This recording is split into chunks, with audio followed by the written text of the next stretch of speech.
sound coming in the distance.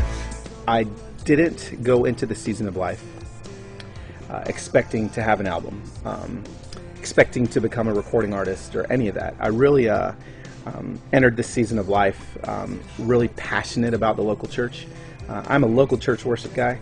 I'm not a rock star. I'm the farthest thing from a rock star. I formed a relationship with Jay King, who is on staff. He's vice president of A&R for Integrity Music, and we literally just started our relationship off as friends. And the more and more Jay got to know me, the more and more he's like, dude, you need a soundtrack to this ministry that you call Ragamuffin Soul. And Ragamuffin Soul is my blog. And it kind of everything is based around Ragamuffin Soul. It's grown into a community of about 7,000 readers a day that are coming by and just sharing their authentic selves. And I'm definitely the kind of guy that is looking to be real with himself, others, and God. And authenticity is a big value of mine. And so there's this community and this ministry that I've kind of unintentionally built. And out of that, Jay started thinking, man, like, you're a worship guy, you need songs. And I'm like, yeah, well, I can do other people's songs. But the more I led worship, the more I realized there's not really anything that's fitting me exactly. I said, you know what, let's give it a shot. I definitely feel, as I listened to the record, that that we did it. I didn't know what it was going to sound like, because I didn't have a sound, you know, but I feel like we really painted a soundtrack for Ragamuffin Soul. It was pretty cool. So I'm a rookie to all this, especially when it comes to thinking that a label is helping me release this album and songs need to be great. And so what we did was we looked for a lot of producers, and we met with a lot of producers. And at the end of the day, I think we realized, you know, we need a producer, but we also need a songwriter. And in Jason Ingram, we found both of those. Jason Ingram is one of the most amazing and gifted songwriters, I think, on the planet. He is writing some amazing anthems for the church today. And so we found Jason, and Jason said, you know what, I think Jason got it. He figured out, I think he kind of saw it as a challenge. He was like, okay, I'm gonna help him write some songs. But the cool thing about it is I got to write with some amazing writers besides Jason. I got to write with Mia Fields from Hillsong Church in Australia.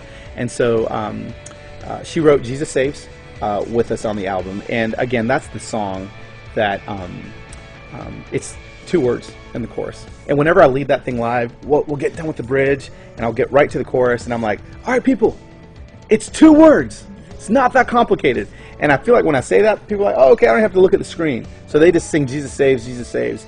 And it catches on so fast. And so I'm super pumped about that song. But I also got to write with Philip LaRue, which I was a big LaRue fan back in like 1999. And I was like, dude, you're in LaRue. And he's like, yeah, not a lot of people know that about me. But so we wrote some songs together. We wrote Rain It Down and God of Second Chances. You know, these songs definitely have been birthed out of my journey recently, mostly in stuff that we've been talking about on my blog. So.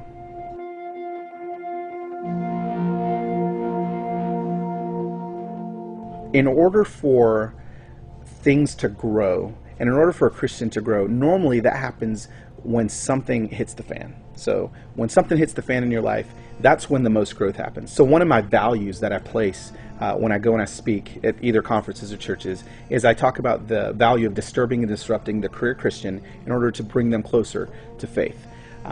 Now, why do I say that?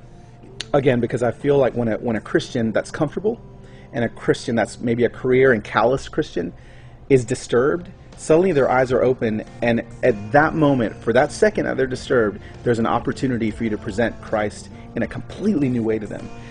As I was writing these songs with Jason and Philip LaRue and Mia Fields, a couple other great writers, you know, that definitely was something that was super important to me, that we made sure that these songs, not everyone, some of the songs are safe, but I would definitely say that most of the songs have either verses or choruses or bridges that will disturb and disrupt a career Christian. It's not really easy to sing the chorus of "We Will Worship You," where in that chorus we took a prayer from the Puritans' Book of Prayer, and it says, "Save us from our comforts, break us of our need for the familiar, spare us any joy that's not of you, and we will worship you." So it's like, once those 3 things happen, then we'll worship you. Well, if you're honest with yourself and you're a Christian, That's not what happens on Sundays. We're comfortable. We're asking God to protect us from anything, and we're definitely not asking Him to break us of things. But I believe when we're disturbed and when we're broken is when that's going to happen. And I feel like that's a chorus that the church has been waiting to sing for a long time. And I think that it's a scary prayer. It's a scary chorus to sing, but it is a chorus that will disturb and disrupt a career Christian to where I think will open their hearts up to where God can do new things in their lives. So that's just one example on the record of a song that does that. There's other songs that do that as well. And I'm pretty excited for the church to be disturbed and disrupted by some of these songs.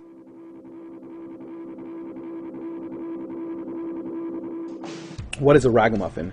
A ragamuffin is a filthy, dirty, normally homeless orphan or child. If there's no better description of who I am as a dirty child of God that is in need of adoption, that was exactly what I was. So if I can talk a little bit about what happened earlier today. I'm out there singing, you're the God of second chances. It's like 37 degrees outside. My fingers are freezing cold. I'm complaining. I'm moaning. I've got a small headache. And this homeless guy just comes kind of walking in my peripheral vision. And he was walking, not even kind of paying attention to us. And I remember thinking, I'm going to say, hey. And then he started walking towards us. And I thought to myself, very selfishly, this guy's about to ask me for some money. And the first thing he says is this gospel about the music? And I was like, yeah, it's gospel. Well, Danny proceeds to walk himself right next to me, and he's like, keep singing your song. Well, I'm singing God of Second Chances, God that still romances, with a homeless guy. So I'm sitting here singing the song, and he's on his knee, and he takes his hat off, and his Rastafarian dreads come down, and he's got this Jamaican accent. Brother Danny starts singing in his Jamaican kind of vibe, definitely that Rastafarian feel.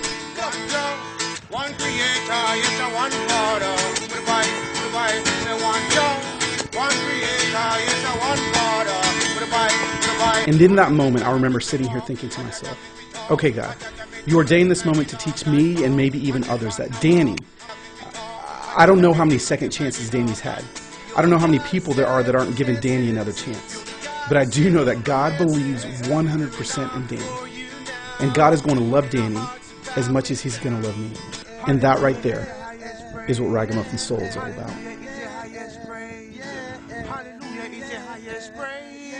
Hallelujah is the highest praise.